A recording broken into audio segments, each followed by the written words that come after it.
Hello, friends, and welcome back to Stories About Entitled People. In our first story, we'll tell you how our OP, who's a nuclear reactor operator, punished a newcomer in this field.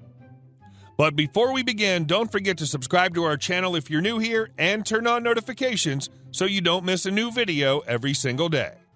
Here we go. Of course I can explain it to you. There's an old saying in the military, if you take care of your men will take care of you. If you don't take care of your men will take care of you. It's also well known that a good officer will trust his men because the higher-ranking enlisted folks are more experienced than the junior officers. I used to be a nuclear reactor operator in the U.S. Navy. While training for that position, you're taught to question everything, including orders from superior officers. While the ship is underway, adjustments have to be made periodically to keep the reactor operating at a safe temperature. When steam demand goes up, reactor temperature goes up, so you just let the control rods a little and bring the temperature back to an acceptable level.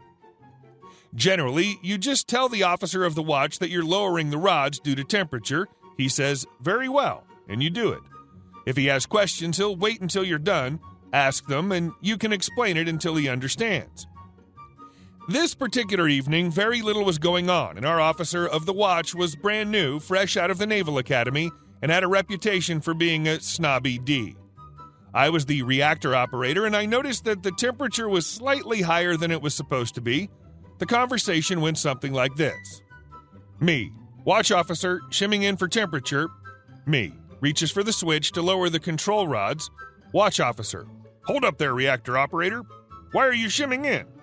Me, to lower the temperature, sir. Me, reaches for the switch again. WO, I said hold up. Explain to me why you need to shim in for temperature. Me, yes, sir. I spent the next 15 minutes explaining reactor fundamentals to my direct superior. All the while, temperature continued to creep up until it hit the set point and the reactor automatically shut itself down. Scrammed. We had to go through some emergency procedures and get it started back up, and the watch officer had to explain to his boss why he didn't let me do my job and ask questions later. I got yelled at by my chief in front of the officer, but as soon as he left the room, Chief busted out laughing and congratulated me. And our second story. Charter flights are fun. Several years ago, I was working logistics and materials coordination on a very large project. We had manufacturing hubs in several Southeast Asian countries and were regularly sending material to and from the far north of Australia and those places. Because planning was not the sharpest tools in the shed, and because the project director really didn't bother listening to planning anyway, we wound up with a lot of stuff in Australia when it should have been in Thailand. This is a bad thing and needs to be fixed yesterday. Side note, it was a bad thing because the project director decided to alter the manufacturing schedule to save a few dollars. Okay, a lot of dollars, but it really threw a massive spanner in the works. The decision gets made to do a charter flight on one of those big Antonovs. You know, the kind that cost $1 million to reposition and burn $50K an hour in fuel?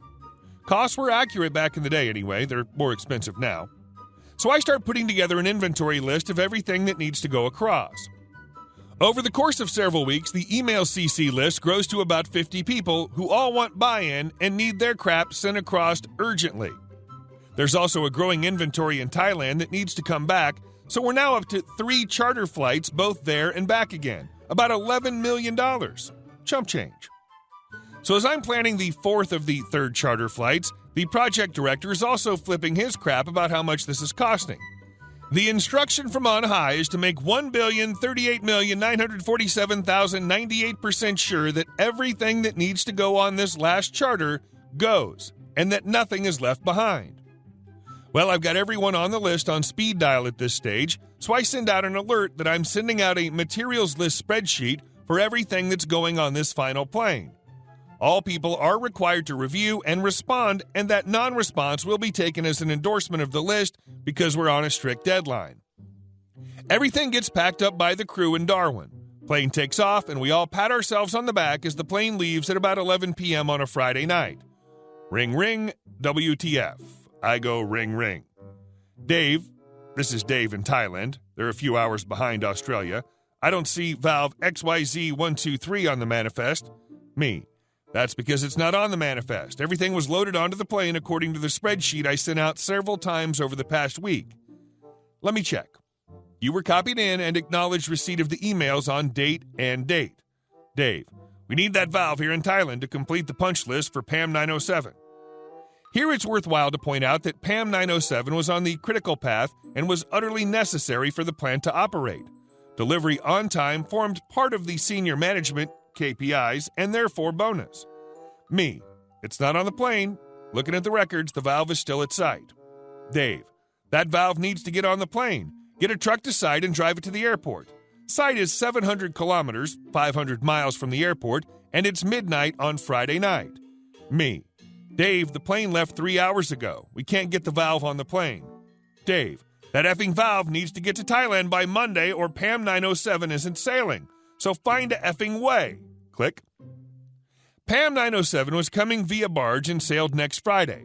There was no way that we could get the valve to Thailand on a commercial flight by the end of the week, and certainly not in enough time to install, test, and sign off. So I turned to my long-suffering co-worker and miracle worker, JC. JC was a Latin American legend who knew logistics inside and out, and if anyone could make the impossible happen, it was him. Me. JC? JC. Okay?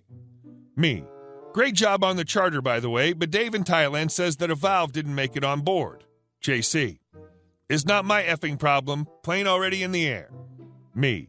Dave says the valve is required for PAM 907. We have to get it there by Monday morning so they can install it, test, and get the PAM on the barge. JC is a smart cookie. He knows what this means. JC swears in Spanish for about 5 minutes straight. I don't speak the language, but I'm pretty sure he didn't repeat himself. JC, call that bleep, bleep, bleep for brains back and tell him that he needs to get project director sign-off to turn the plane around. Me. F. Okay. Ring, ring. Dave. What? Me. You need to get project director's approval to turn the charter plane around. Dave. What the F? No effing way. Me. It's not possible to put the valve on a commercial plane and have it there by Friday, let alone in time to install and test. Dave.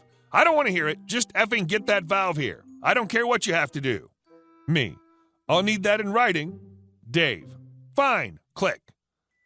I get the email in writing and call my boss. JC is still swearing. Boss has the unenviable task of waking up project director and explaining the situation.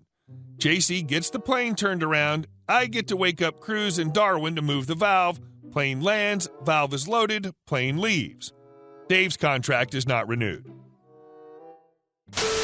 And our last story. The whole homeowners association gets utterly destroyed.